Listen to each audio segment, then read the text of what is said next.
Imagine dawn breaking over Caracas. The sky shattered by explosions, families rushing from their homes, and news spreading like wildfire. The long-ruling president of Venezuela has been captured. Tonight, we explore how a city choking under political strife became the stage for one of the most dramatic power shifts in modern Latin American history. A story of warplanes, foreign intervention, and the possibility of a new beginning for millions. Before we dive deeper, if you want in-depth coverage from around the world, hit like and subscribe. And if you enjoy this kind of reporting, buy me a coffee.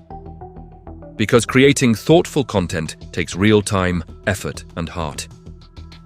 In the early hours of January 3, 2026, loud explosions rattled Caracas.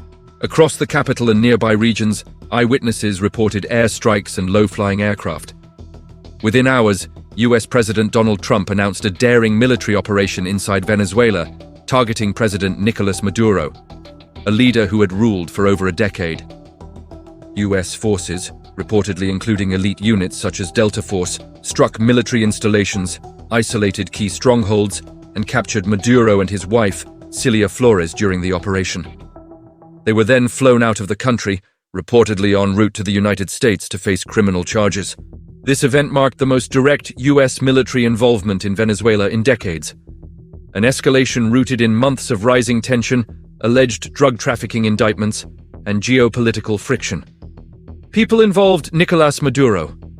Once a bus driver, he rose to power after Hugo Chavez.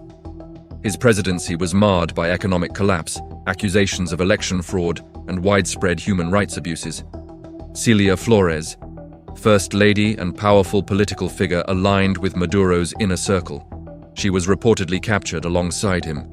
Maria Corina Machado, Nobel Peace Prize winner and leader of the opposition. Poised by many analysts to help lead Venezuela's possible transitional government. Edmundo González, opposition leader recognized by the US as Venezuela's legitimate 2024 election winner. Diosdado Cabello and Delcy Rodriguez, key Maduro allies.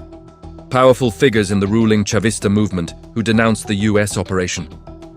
Citizens across the country were caught in the storm, some cheering the removal of a repressive regime, others fearing escalation and instability.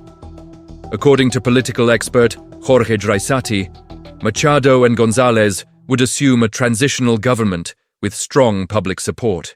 President Trump called the operation a brilliant mission, emphasizing precision and planning, though critics questioned the legal authority for such actions without congressional approval. International leaders reacted strongly. Some condemned the strikes as illegal aggression, while others welcomed Maduro's fall. Venezuela's vice president has demanded proof of life from Maduro and Flores. A state of emergency was declared. Streets saw mixed reactions, protests for freedom, but also fear and uncertainty. Key military sites, including Caracas's La Carlota and Fort Tiuna, saw damage amid strikes. This is more than a military operation. It's a turning point in a decade-long saga of economic collapse, political repression, and global diplomacy. Millions of Venezuelans have suffered under hyperinflation, mass hunger, and forced migration. Now, with Maduro removed, whether permanently or not, Venezuela faces a power vacuum. The choices ahead could determine whether the nation transitions toward democracy or slips into further chaos. For the people in the streets of Caracas, this is more than geopolitics.